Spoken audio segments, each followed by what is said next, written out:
Di riwayat awalnya kelihatannya kan Nikmir percaya bahwa dia akan menang, tapi terakhir kan sudah lain lagi. Jadi sebagai seorang selebritis yang biasa bermain sandiwara dalam kata-kata, dalam perbuatan, dalam apa itu, maka dengan sendirinya dia menyesuaikan dengan apa yang dia anggap akan terjadi. Dia anggap sekarang kelihatannya lebih pesimis daripada sebelumnya. Kalau dia lebih optimis, maka mungkin dia akan serang sesuai dengan tipenya. Tapi kalau sekarang barangkali lebih tenang, dan ini yang ditampilkan sehingga kembali pada kepribadian sebelumnya untuk lebih banyak berdandan, lebih banyak tampil dengan pantas, lebih cetar, glowing, terus tapi lebih elegan gitu, Bu. Jadi otomatis lebih menampilkan diri. Jadi keluar dirinya sebagai kebiasaan, yaitu menampilkan dirinya. Oke. Bu, ini kan juga ada salah seorang psikolog menyebut bahwa Nikita Mirzani memiliki gangguan histrionik. Nah, kalau histrionik itu seperti apa sih, Bu? Biasanya untuk sampai Nikmir disebut sama salah satu psikolog. Sekarang kita boleh saja mencurigai, tapi kalau kita mendiagnosa dan akhirnya disebarkan ke umum, maka baiknya kita lebih banyak tahu, lebih banyak bicara dengan orangnya, supaya segala sesuatu menjadi lebih pasti. Nah, kemarin itu juga kan Bu, Nikmir kan memang sebelum sidang dimulai kan dimasuk ruang tahanan yang kecil di belakang gitu kan, Bu. Namun ada pihak dari orang luar yang memfoto mengatakan bahwa NM ini main handphone di dalam penjara tahanan, padahal sih bukan gitu, Bu. Nah, dipostinglah di sosmed, dan di beberapa sosmed tuh mengangkat tentang yang NM main HP di dalam tahanan gitu. Lalu di sosmed pribadinya NM dia menuliskan kembali bahwa dan berani nantang bahwa tampilkan CCTV PN Jaksel katanya gitu, Bu. Kalau itu posisinya saya memang berada di PN Pengadilan Negeri Jakarta Selatan, bukan di dalam tahanan rutan Pondok Bambu gitu. Itu pihak lawannya memang memainkan psikologisnya Nikmir untuk biar dia jadi speak up atau gimana sih, Bu? Sekarang kan kita lihat banyak pro dan kontra Nikmir.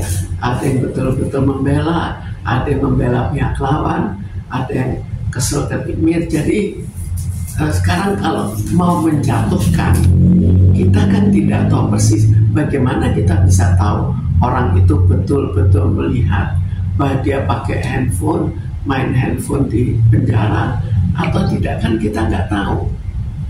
Bagaimana kita memberikan komentar itu benar atau tidak? Tapi bahwa itu mungkin terjadi, itu mungkin saja.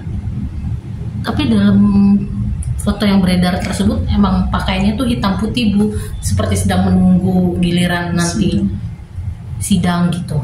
Ya, kalau sekarang tinggal kita artikan saja, kalau hitam putih menunggu sidang, maka dia apakah dia di penjara atau tidak, atau masih di penjara tapi sudah mau keluar.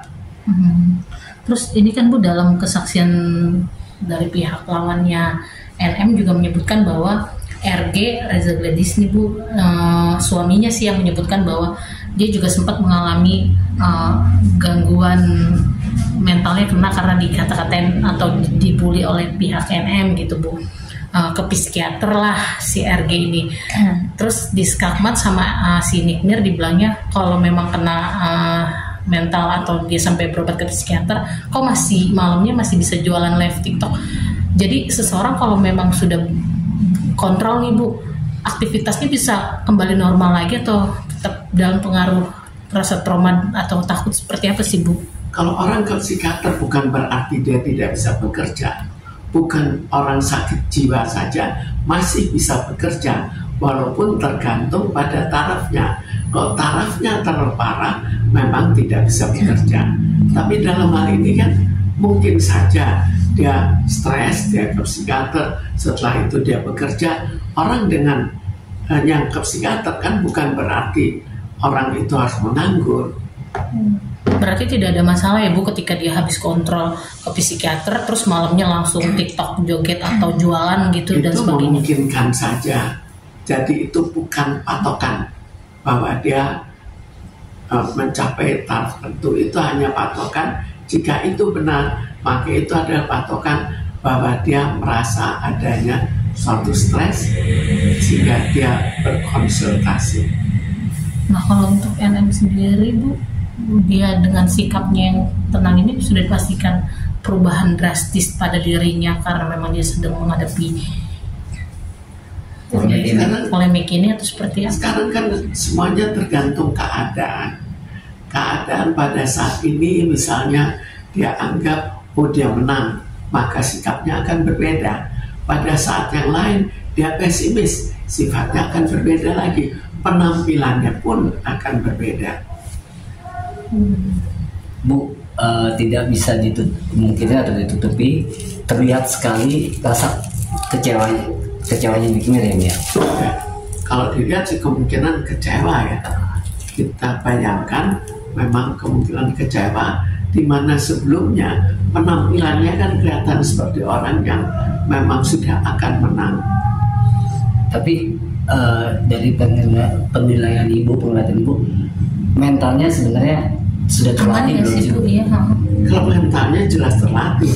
Sekarang karena itu semua tergantung pada apa yang dia pikirkan dan apa yang dia tujukan. Jadi dia punya rasa percaya diri yang berlebihan, perihal dia sudah pernah di penjara awalnya, dan ini peristiwa kedua dia lebih rileks Bu, lebih rileks, ternyata aslinya tidak memuaskan. Itu kan terlihat sekali Bu, tidak bisa dibohongin. Itu gimana Bu? Sebetulnya kita tahu bahwa seseorang yang dalam proses suatu perkara itu kan banyak isu-isu, wah kalau begini kamu menang, belum pengacaranya. Jadi semua itu menentukan bagaimana perkiraan dirinya, walaupun itu bukan kepastian. Tapi kan sudah ada, pasti benar, nggak ada masalah. Maka dia akan bertindak sebagai orang benar. Lalu tinggal bagaimana dia mau memperlihatkan diri ke masyarakat maupun ke hakim. Karena dia sendiri seorang yang pandai bermain juga kan. Pandai bermain peran nanti Bu ya. Bermain peran dia.